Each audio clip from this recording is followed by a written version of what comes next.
Listen to your breath. Thank you for being here. Welcome this evening. It is a delight to continue this series and to have you here for it. This evening, we are doing the sixth story in this story cycle, Nostalgia. Daniel stopped for the light at the corner of Hollywood and Highland, where actors dressed up damply as superheroes to pose for tips with disappointed tourists. Waiting to cross the street with a cluster of mere mortals, Superman stood at the curb. He was a particularly convincing Superman, well enough built to wear the jersey knit costume without fake padded cartoon muscles built into it. His boot-black hair reflected the streetlights like ink on high-gloss paper, and the 1 comma of curl dipped down over his brow, just as it should. Standing nearby, a young boy held his mother's hand and, waiting with them, he might have drawn his mother's attention to the Man of Steel, but he did not. Daniel imagined that the boy did not want to hear what she thought of the spectacle in red and blue. He wanted to have this moment of overlap between fantasy and reality to himself, unbroken. An unknown observer, seeing the scene like a moviegoer, Daniel watched the beats play out like the frames of a silent film. The iconic hero looked down at the boy, and the boy looked up at him. Superman smiled, half-winked, and then the light changed. For a breathless moment, it almost seemed that as the crowd moved across the street, Superman might raise a guiding fist to the sky and lift into the evening air to vanish into a primary colored point in the distance, but he did not. He walked across the street, as did those around him. As the group thinned, stretching across the roadway, the boots of his costume came into view, scuffed and blackened by the Hollywood Boulevard filth. As Daniel passed the man in costume, driving on down toward the small theater in which he would tell jokes about President Reagan, about the importance of truth, the nature of memory, and the magic of language, he experienced an odd sensation, a nagging sense of loss to which he could not quite put a name, but which he knew to be familiar and worthy of further exploration. It seemed that something important had happened. He needed to figure out just what it was. He needed to remember when he had felt it before, it seemed, and everything would come into focus. He opened his window just a crack and pulled the small carved wood pipe from his ashtray. He felt with his thumb to ascertain that there was still some pot mixed with the ash in the bowl. He licked carbon off his thumb, put the pipe between his teeth, and put the flame of a butane lighter to the bowl. He drew the sharp smoke into his lungs as he drove down past Fountain Avenue, hoping to reach that rare and wonderful state of lucidity in which dream and imagining and memory all melt together. As he turned onto Melrose, he remembered a childhood joy. He remembered coming home late at night with his father from a movie or one of the student plays at the college. He remembered dozing in the front seat of the car, warm from the heater's blow, face cool against the glass of the window. He remembered being awake enough to know that he was dreaming, that he was on his way home, but asleep enough to be completely relaxed, heavy in the swaying, vibrating momentum of the journey.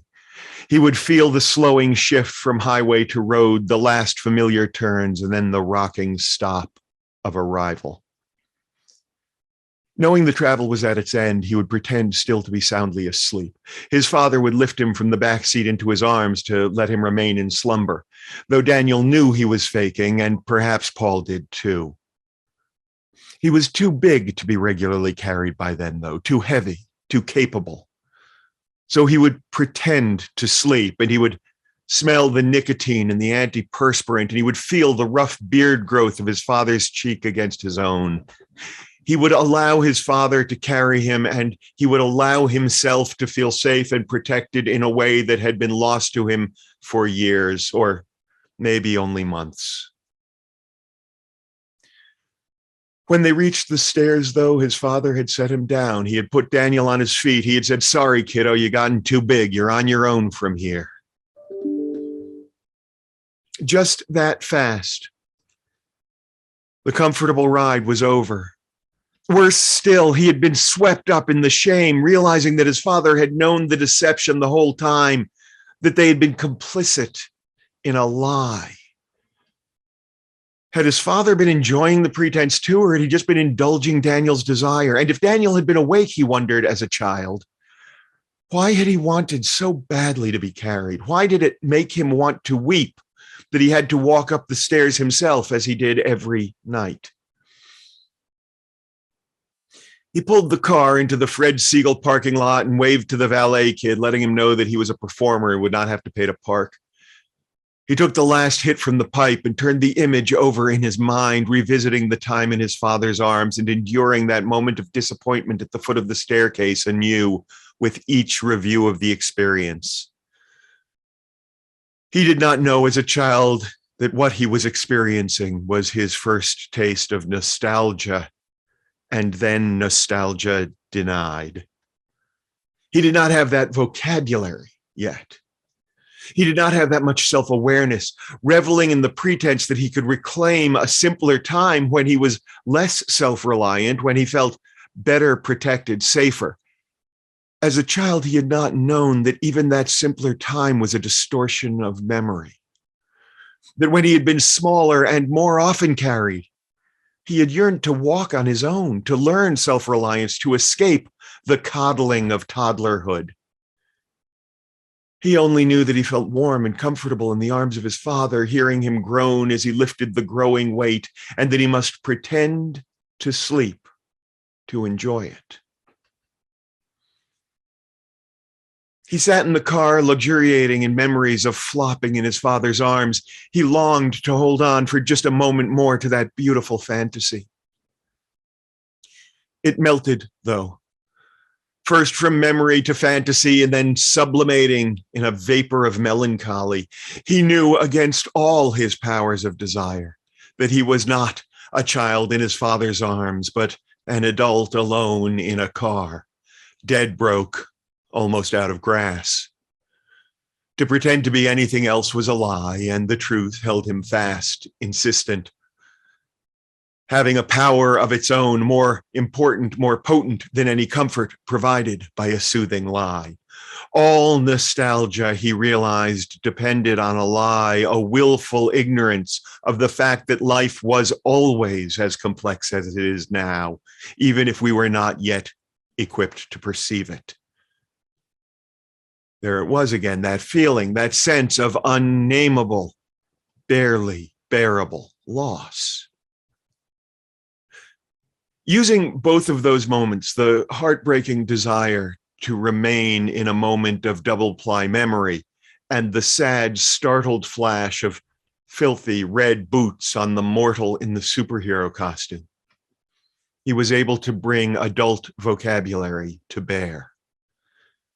Those moments served as the spaced lenses of a telescope, allowing him to see clearly through the distortions of time, across the deceptive vastness of the mind, to the shameful, human heart of the matter. The simplicity of it, once he had seen it, seemed as obvious, as clumsy, as utterly without subtlety as the 6-panel, 4-color tales of the comic books he had once loved so much. It was the sadness of a grown man who, just for a moment, lowered his guard and allowed himself to believe. That's chapter 6 of Relatively Painless, available at the links. Next week we're doing hair. Next week's is the magic trick that I performed at my editor's request. Listen to your breath.